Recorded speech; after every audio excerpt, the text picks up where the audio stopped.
ہاتھوں میں ہے اقوام کی تقدیر، ہر فرد ہے ملت کے مقدر کا ستارہ، دی ہاتھ سے دے کر اگر آزاد ہو ملت، ہے ایسی تجارت میں مسلمان کا خسارہ۔ جناب صدر، محترم اساتذہ کرام اور معزز سامعین، السلام علیکم۔ آج مجھے جس موضوع پر لب کشائی کرنے کا موقع ملا ہے وہ ہے فرد قائم ربط ملت سے ہے تنہا کچھ نہیں، موج ہے دریا میں اور بیرون دریا کچھ نہیں۔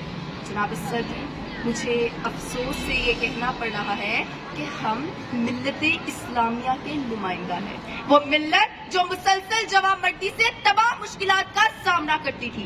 ایک وقت تھا جب ہم صحراؤں میں سمندر کی مانند تھے، صحرائے عرب اور افریقہ کے صحراؤں میں چیتاری سے دشمنان اسلام کو شکست دے کر پوری دنیا میں اسلام کا بول بالا کرنے والی ملت آج عیش و عشرت اور آرام طلبی میں پڑھ کر ایک کونے میں سمٹ گئی ہے۔ جناب صدر، جب تک مسلمان اپنے حقیقی اصولوں اور قواعد پر قائم تھے تو ملت بھی ایک تھی، متحد تھی، یکجا تھی، لیکن جب مسلمان غافل ہوئے تو ملت بھی بکھر کر رہ گئی۔ بہتر ہے کہ شیروں کو سکھا دے رم آہو، باقی نہ رہے شیر کی شیری کا افسانہ، کرتے ہیں غلاموں کو غلامی پہ رضامند، تعویل مسائل کو بناتے ہیں بہانہ۔ جناب صدر، ہماری عزت تب تک تھی جب ہم ملت اسلامیہ ایک تھی، متحد تھی، یکجا تھی، ترقی کی راہوں پر گامزن تھی، دنیا کے وجود کو کھول کھول کر بیان کر رہی تھی، سارے علوم کا مجموعہ تھی، قوت ایمانی سے لاکھوں فتوحات حاصل کی۔ ملت اسلامیہ کی فیاضی کا چرچا دنیا کے کونے کونے تک جا پہنچا۔ شان و شوکت، عظمت و رفت، رعب و دبدبہ کس بات پر قائم تھا؟ جب جمعیت تھی، ملت تھی، فرد کا باہم تعلق تھا۔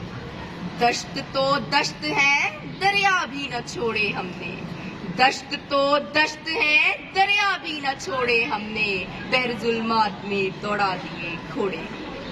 جناب صدر، اگر آج ہم نے اتحاد نہ کیا، دشمنوں کے سامنے سیسا پلائی دیوار نہ بنے، ان کے ظلم و استبداد کے سامنے ڈٹ کر نہ کھڑے ہوئے، تو لاکھوں مسلمانوں کی طرح فلسطین، افغانستان، عراق، شام، کشمیر، بھارت، غرض یہ کہ جہاں نظر دوڑاؤ مسلمان ظلم کی چکی میں پس رہے ہیں۔ مظلوم مسلمانوں کی پکار سننے والے کان اب نہیں رہے، اب ظلم کا دورہ ہے، اب صلاح الدین ایوبی اور محمد بن قاسم نہیں سن رہے۔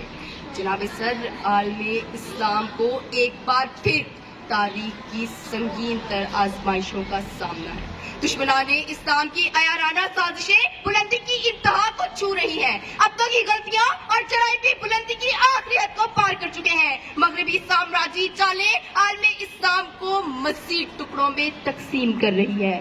اگر رب العزت کی ذات کا سہارا نہ ہوتا کہ میری رحمت سے کبھی مایوس نہ ہونا، تو یوں محسوس ہوتا کہ عالم اسلام کا اختتام آن لگا ہے۔ اللہ سے کرے دور وہ تعلیم بھی فتنہ، املاک بھی، اولاد بھی، جاگیر بھی فتنہ، ناحق کے لیے اٹھے تو شمشیر بھی فتنہ، شمشیر تو کیا نعرہ تکبیر بھی فتنہ۔ جناب صدر، اگر ہم مسلم معاشرے پر نگاہ دوڑائیں تو ہم ان نافرمانیوں پر تلے ہوئے ہیں جن سے رب العزت نے ہمیں منع فرمایا۔ آپس میں مت جھگڑو ورنہ تمہاری ہوا اکھڑ جائے گی اور تم کمزور ہو جاؤ گے۔ لیکن ہم انتشارات اور اختلافات کی وادیوں میں اترتے جا رہے ہیں اور ظالم کا ہاتھ روکنے کے بجائے ان کے مددگار بنے بیٹھے ہیں۔ جناب صدر، ہم کل بھی ایک تھے، ہم آج بھی ایک ہیں۔ ہم سندھی، بلوچی، پنجابی یا پٹھان نہیں بلکہ فقط پاکستانی اور مسلمان ہیں۔ ایمان ہماری جان اور دو قومی نظریہ ہماری پہچان ہے۔ ہم نے جھکنا نہیں، زمانے کو جھکانا سیکھا ہے۔ تسکین نہ ہو جس میں وہ راز بدل ڈالو، جو راز نہ رکھ پائے ہم راز بدل ڈالو۔ تم نے بھی سنی ہوگی بڑی عام کہاوت ہے، انجام کا ہو خطرہ آغاز بدل ڈالو۔ پرسوز دلوں کو جو مسکان نہ دے پائے، سرہی نہ ملے جس میں وہ ساز بدل ڈالو۔